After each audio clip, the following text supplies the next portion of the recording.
오늘은 예수님이 종려나무 그 잎사귀를 깔려 있는 그 길을 따라서 예루살렘에 입성하는 주일이죠. 그래서 종려주일이다 이렇게 표현을 하기도 합니다. 다음 주일은 예수님이 죽으시고 부활하신 부활주일이죠. 그래서 이번 한 주간은 예수님이 고난 당하신 고난주간입니다. 여러분이 기억하시고 예수님이 고난과 죽으심과 이제 부활하심이 나에게 어떤 의미가 있는지 되새기는 그런 한 주간 되시기를 축원드립니다. 오늘 예수님의 행적 중에서 이제 강을 건너가서 이제 바다를 건너가서 어디에 이르셨냐면 저 해안가 두로와 시돈 지방이에요. 여기는 행정구역상 어디냐면 이스라엘 땅이 아니고 이방 땅이죠. 시리아. 그때도 시리아지만 지금도 시리아죠. 지금도 시리아라는 나라가 존재하잖아요, 그죠? 그래서 시리아. 그래서 그 중에 한 여인이 죽게 나와서 내 딸이 지금 귀신 들렸으니까 이를 고쳐 주십시오 하는 그런 장면입니다. 이 이방 여인이지만 헬라인이고 수로보니게 여인이다 이렇게 나왔어요. 이 여인이 얼마만큼 믿음이 대단하냐면 예수님께 나오면 귀신 들린 자기 딸이 귀신이 떠나갈 것을 분명히 믿고 나왔어요. 그러니까 믿음이 대단한 거죠. 그때 당시 귀신이 들렸다 하는 것은 이거는 뭐 어떻게 사람이 할 수가 없어요. 지금도 마찬가지죠. 귀신 들렸는데 귀신이 떠나갈 수 있습니까? 별짓 다 해도 안 떠나갑니다. 뭐 절간에 가도 마찬가지고 아무리 해도 되지 않습니까? 방법은 뭐밖에 없냐면 결국은 신내림 받고 접신하는 것밖에 방법이 없죠. 그 전까지는 고통이 무한대로 계속 오는 겁니다. 실제 이 무당들 얘기를 들어보니까 그 고통이 어느 정도냐면 뼈가 울가 매가 가지고 계속 막 쪼이는 그 고통이 계속 온다고 그래요. 그러니까 우리로서는 상상도 할 수 없는 그 고통이 오는 거죠. 이방 여인이 지금 자기 딸 살려달라고 예수님께 나왔어요. 당시에 유대인과 이방인과의 사이는 극과 극을 달리는 거죠. 이 민족적인 감정도 있고 또 종교적인 차이도 있고 그리고 이스라엘과 이방인 사이에는 문화적인 장벽도 굉장히 컸습니다. 근데 이 여인은 그 장벽이 상관이 없었어요. 예수님께 나왔어요. 왜 그러냐면 예수님이 구원주이심을 믿고 있었기 때문에 예수님께 나온 겁니다. 그 여인은 우리가 죄를 범해서 하나님을 떠나 있을 때에 창세기 3장 15절 여자의 후손 되신 그리스도이심을 믿었어요. 그리고 우리가 완전 노예되어 있을 때에 출애굽기 3장 18절 피제사 주인공 되신 예수가 분명함을 믿었어요. 그로 말미암아 이스라엘 백성이 해방되었잖아요.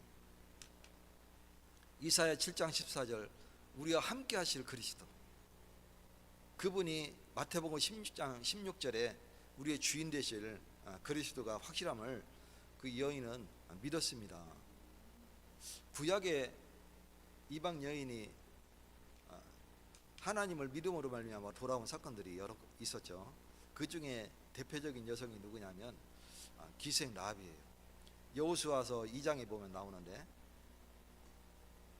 이 기생 라합은 지금으로 치면 우리말로 번역하면 기생이라는 이 표현이 참 잘 해놓은 것 같아요. 그때 당시에는 이 성마다 이 성문 주위에 뭐가 있었냐면 숙박시설이 있었어요. 그 이방인 객들이 오면 묵을 수 있는 숙박시설이 있었어요.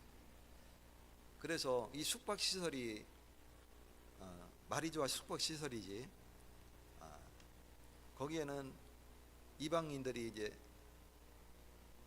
여행자들이 객고를 풀 수 있는 뭐 그런 그런 것도 여러분들이 상상하는 그 일도 일어나는 그런 거죠. 그러니까 거기에 종사하는 이 여인은 기생이라 이렇게 표현을 했어요. 이게 아마 그 여러분이 상상하는 그 신분이 맞겠죠. 근데 이 사람은 그 일에 종사하는 여성임에도 불구하고 뭐가 있었냐면 믿음이 있었어요. 어떤 믿음이냐면 이 여관의 특징이 뭐냐면 밖의 소식, 세상 소식을 가장 빨리 알 수 있어요. 왜 그러냐면 여행객들의 모든 소식이 다 들려오는 데이기 때문에 가장 빨리 알 수 있는 데가 바로 이 여관의 사람들입니다. 그렇기 때문에 이들이 여호와의 능력에 힘입어서 출애굽한 사실을 알고 있었어요. 그리고 홍해를 가르고 이스라엘 백성이 넘어오고 그 애국 군대는 그 홍해에 완전히 스물된 사실을 알고 있어요. 마른 땅에 나왔는데 여호와 하나님께서 광야에서 만나를 내려주시고 그리고 불기둥 구름기둥으로 지키고 보호하심을 이미 알고 있었어요.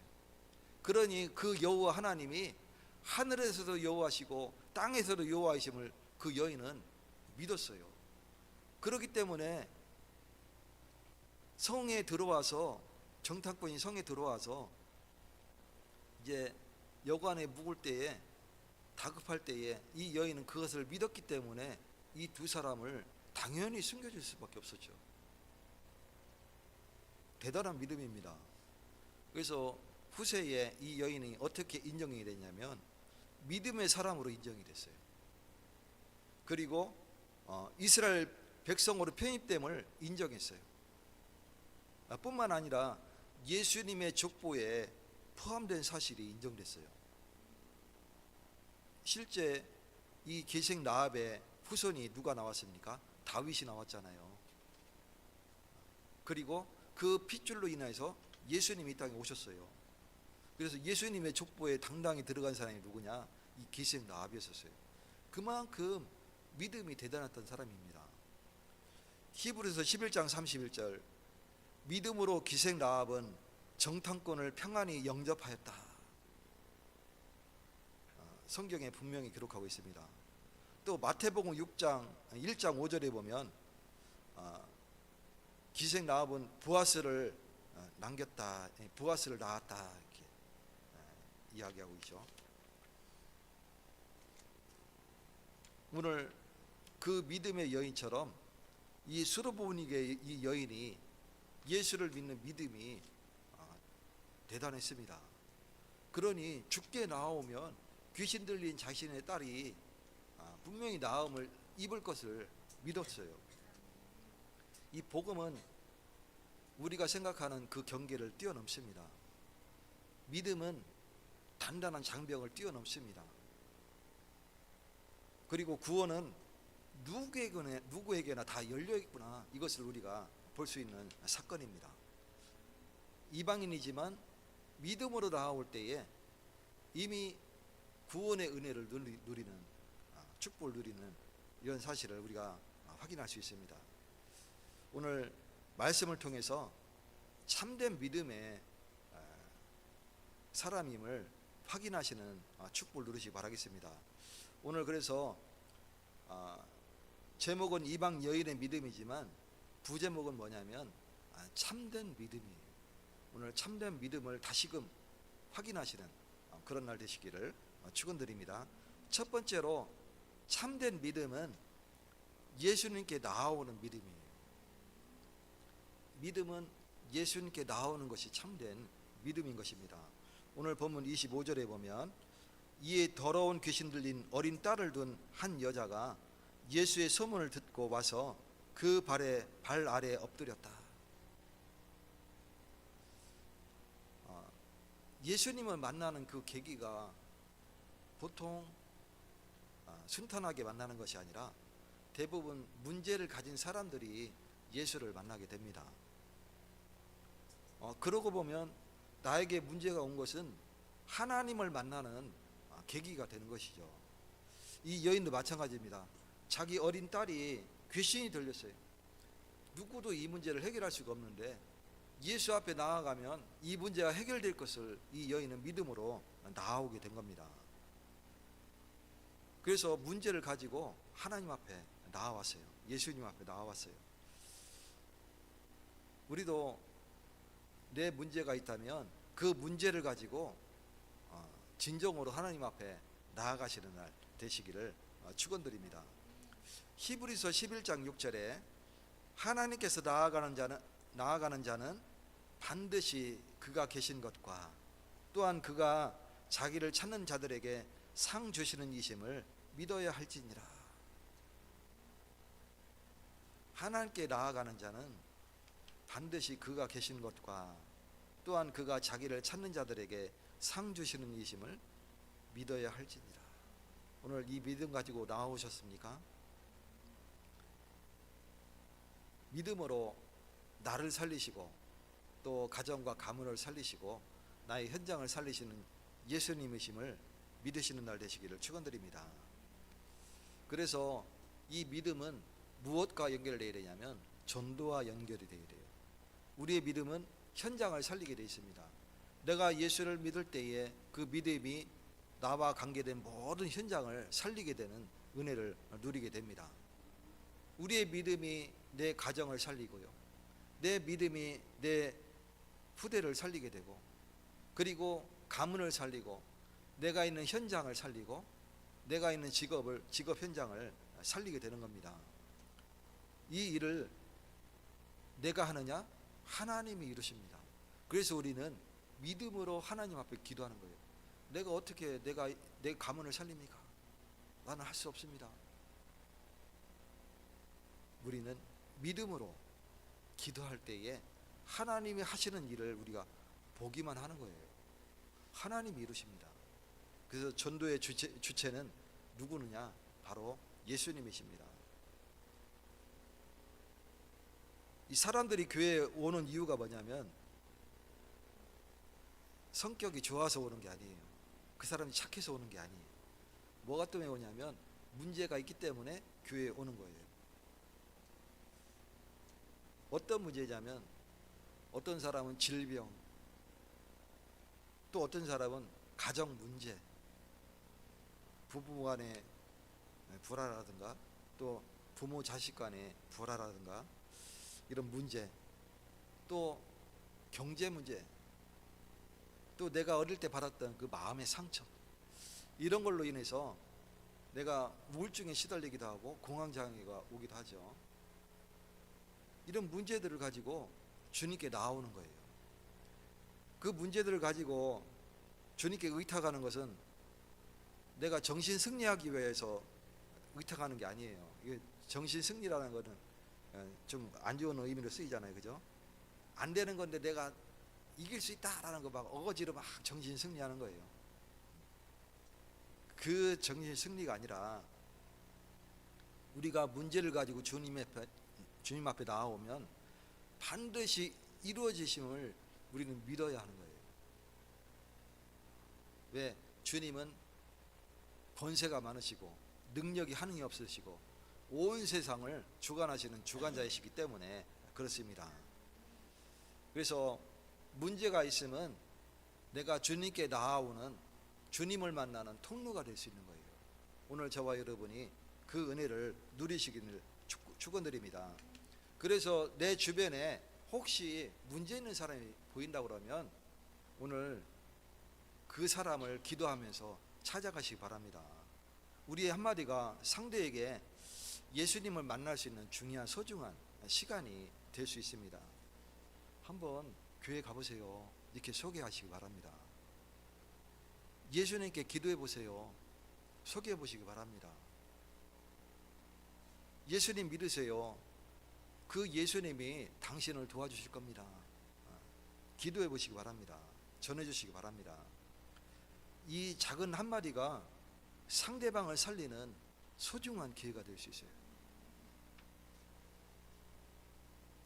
보통 사람이 이제 급한 일을 당해서 쓰러지거나 또는 막 물에 빠져서 숨이 멈췄거나 아니면 여러 가지 질병으로 인해서 급한 상황이 오잖아요, 그죠?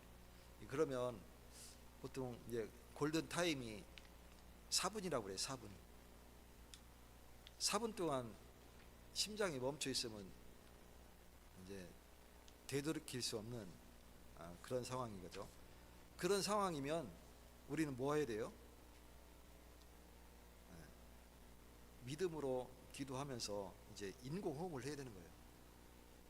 흉부 압박, 인공호흡을 이건 전 국민이 다 배워야 되는 건데 요즘 그 초등학교에서도 이렇게 가르친다고 그래요. 그래가지고 얼마 전에 그 매스컴에 이 아이가 오늘 그 소방서에서 나와서 인공호흡을 가르쳐 줬는데 그날 집에 왔는데 아빠가 이제 저혈당 쇼크로 그냥 쓰러진 거예요. 심장이 멈췄어요.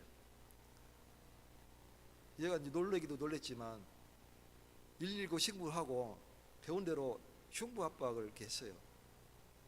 흉부 압박을 왜 해야 되느냐? 숨이 안 돌아와도 계속 해야 되는 이유가 뭐냐면 흉부 압박을 계속 이렇게 하면 혈류가 뇌로 돌아가는 거예요. 우리가 펌프질을 하기 때문에 이 뇌가 산소 공급을 못 받으면 그 골든 타임이 4분이에요. 4분.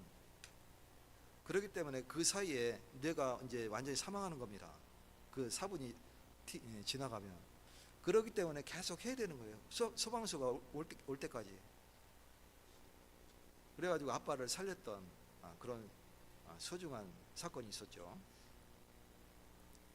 마찬가지로 이 사람에게도 골든 타임이 있듯이 우리가 한마디 하는 그 한마디가 이 사람에게는 골든 타임이 될 수 있습니다. 그래서 생명을 살리는 그런 기회가 될 수 있는 겁니다. 그래서 참된 믿음은 예수님께 나아오는 믿음이고 또 상대방을 예수님께 나아갈 수 있도록 도울 수 있는 소중한 시간이 될 수 있습니다. 두 번째로 이 참된 믿음은 거절 속에서도 포기하지 않는 믿음이에요. 우리가 전도를 하다 보면 수많은 거절을 당하죠. 됐습니다. 안 믿습니다. 당신이나 열심히 믿으세요. 뭐 이렇게 얘기하기도 하죠. 그러나 포기하지 않는 믿음. 오늘 본문 27절과 28절에 보면 예수께서 이르시되 자녀로 먼저 배불리 먹게 할지니 자녀의 떡을 취하여 개들에게 던짐이 마땅치 아니하니라. 예수님이 이렇게 대답했어요. 이게 뭔 얘기냐면 지금 상 위에 식사가 차려져 있는데 지금 내 자녀들을 먹일 밥이에요. 이 밥을 자녀들에게 먹여야 되는데 이거 자녀들에게 안 먹이고 개에게 던져주겠느냐, 이 얘기예요. 그랬더니 지금 수로보니게 여인이 믿음이 대단합니다. 뭐라고 대답했냐면 28절에 대답하여 이르시되 주여 올소이다마는 상 아래 개들도 아이들이 먹던 부스러기를 먹나이다. 개로 비하했단 말이에요. 예수님이 일부러 그렇게 이제 지금 이 여인을 시험하려고 예수님이 그렇게 비하 발언을 한 거예요. 이방인을 개로 비유를 했어요. 유대인들이 보통 그렇게 표현을 합니다. 일부러 그렇게 표현을 했는데 이 여인은 뭐라고 그랬냐면 자기를 개로 표현을 했음에도 불구하고 그것을 받아들인 거예요. 개들도 그 아이들이 떨어뜨린 부스러기를 먹지 않습니까? 다만 그 부스러기라도 달라 이거죠. 그만큼 간절한 믿음을 가지고 지금 고백하는 겁니다. 이 여인은 그 발언에 상처받지 않고 돌아서지 않았어요. 보통 그렇게 비하 발언을 하면 상처받잖아요. 나 같아도 마음에 상처가 있어서 막 엄청 상처를 받고 다시는 쳐다보지도 않는다고 딱 돌아설 것 같은데, 이 여인은 오히려 더 겸손히 나아가는 모습을 보게 되죠. 포기하지 않는 믿음. 올소이다마는 상 아래 개들도 아이들의 먹던 부스러기를 먹나이다. 대단한 믿음입니다. 우리도 전도할 때 보면 거절하는 것을 많이 당하죠. 바쁩니다. 관심 없습니다. 나중에 듣기, 나 지금 바쁘니까 나중에 들을게. 뭐 이런 얘기. 그렇게 하면 양반이죠. 심한 거절을 하시는 분들이 꽤 많습니다. 그러나 우리가 전도자는 포기하지 않는 사랑이 결국은 한 영혼을 살리게 되어 있습니다. 저와 여러분이 포기하지 않아야 돼요. 골든 타임이 있는데 그 시간을 놓쳐버리면 어떻게 되느냐? 영원히 죽어버리는 거예요. 저와 여러분이 그 시간을 놓치지 마시기 바랍니다. 거기에 내 자존심 세울 이유 없어요. 예전에 이제 잘못하면 이제 죽을 수도 있잖아요. 내가 독박 쓸까봐 실제 그런 일들이 있었어요. 막 법정에 고소하고 막 그런 일들이 있었는데, 근데 이게 법으로 어떻게 되냐면 설사 잘못될지라도 사람을 구하기 위해서 한 의료 행위는 의료인이 아니지만 이게 한 행위는 법으로 보호받게 돼 있어요. 그래서 지금 법으로도 보호받기 때문에 해야 됩니다. 내 옆에 급한 상황이 발생했을 때는 인공호흡을 해야 돼요. 마찬가지로 하나님의 법이에요. 하나님이 우리를 뭐라고 그러냐면 모든 민족에게 가서 제자로 삼아라 그랬어요. 온 천하에 다니며 만민에게 복음을 전파하라 말씀하셨어요. 이것은 주님의 명령이에요. 주님의 명령은 법이잖아요. 그렇기 때문에 주님이 책임지시는 거예요. 저와 여러분이 주님의 말씀을 붙잡고 당당히 온 땅에 나아가서 복음을 전하시기를 축원드립니다. 지금 산소 호흡기 돼야 살아나는 사람들이 너무나 널려 있어요. 그들에게 우리가 인공호흡을 하지 않으면 숨이 멈추는 사람들이 지금 가득해요. 세상에. 우리는 그들에게 한마디 전하는 거, 내 입술을 열어서 한마디 전하시길 바라겠습니다. 그들에게는 그게 답이 될 수 있어요.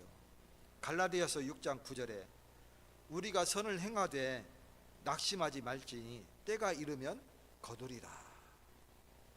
주님의 때가 이르면 다 거두게 되는 겁니다.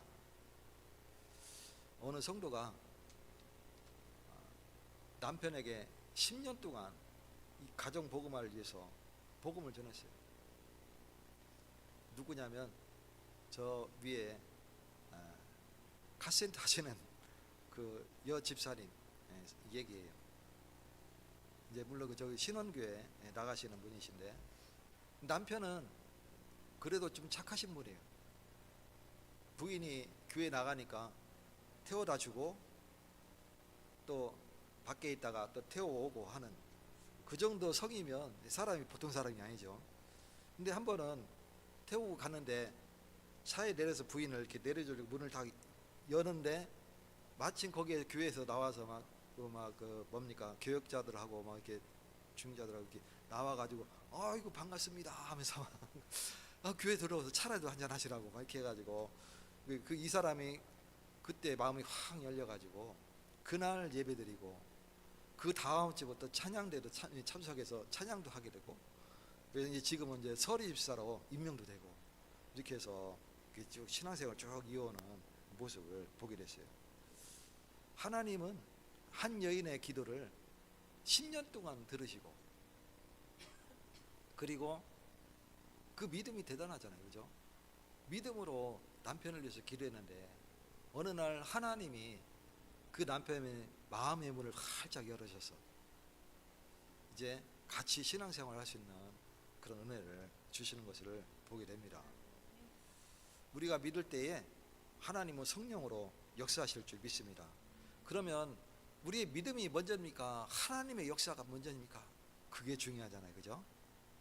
근데 뭐가 우선순위라는 것은 나는 잘 모르겠어요.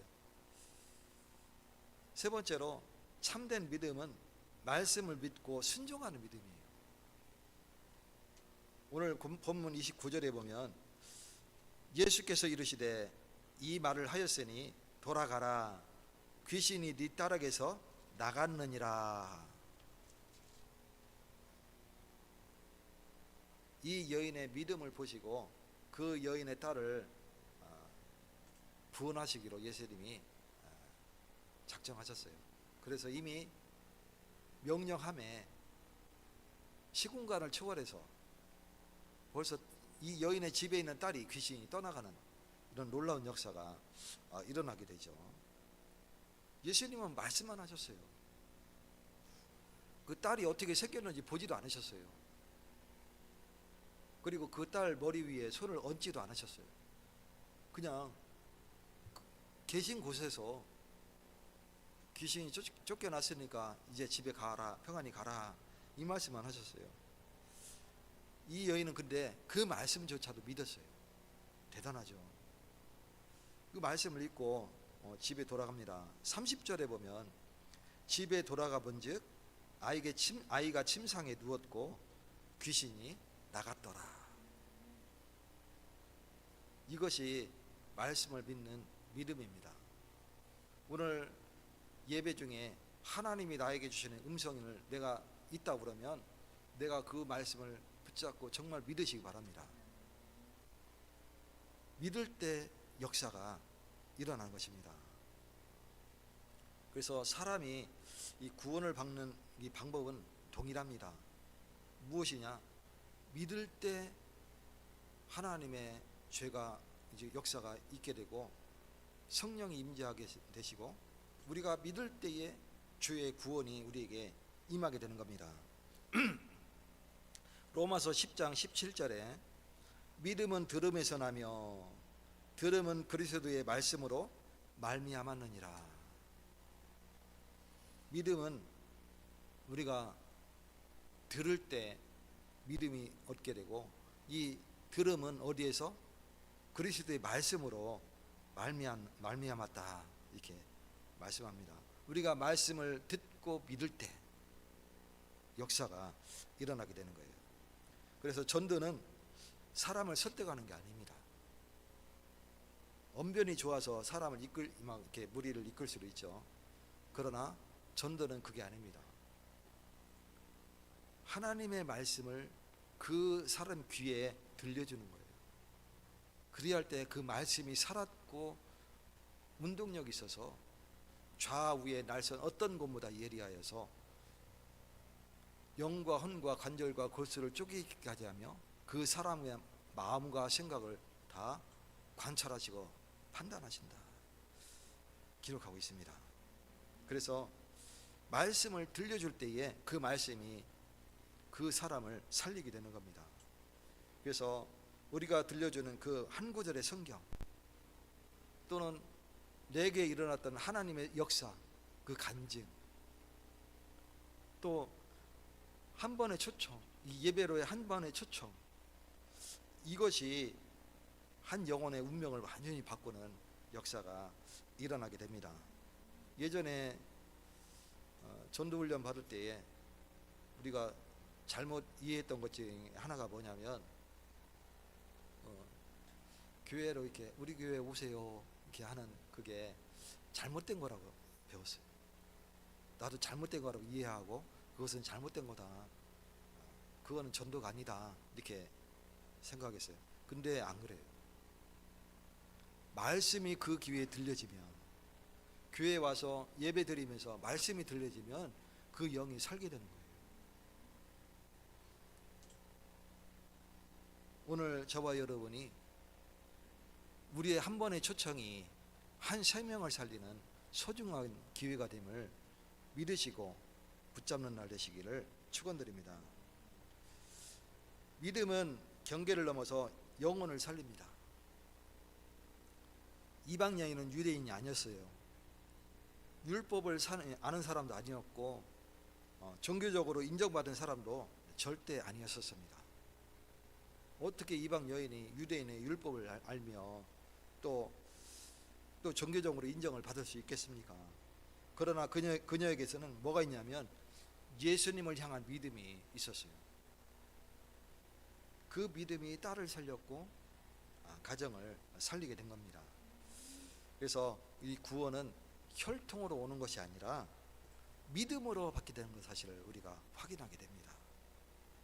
그래서 복음은 누구에게나 다 열려 있고, 이 전도는 한 영혼을 살리는 하나님의 일이심을 믿으시고, 오늘도 구원의 복음의 말씀을 붙잡고 나아가서 많은 생명을 살리는 전도자가 되시기를 예수 그리스도 이름으로 축원드립니다. 하나님 감사드립니다. 오늘도 거룩한 주일날 하나님 앞에 나와 예배를 드렸습니다. 주님 주시는 말씀이 내 마음과 영혼 속에 깊이 각인되는 시간 되어지게 하시고, 이제는 이 말씀을 붙잡고 믿음으로 나아가 많은 생명을 살리는 전도자의 삶을 살길 소원하오니 주께서 성령으로 역사하여 주시옵소서. 예수 그리스도 이름으로 기도 올리옵나이다. 아멘.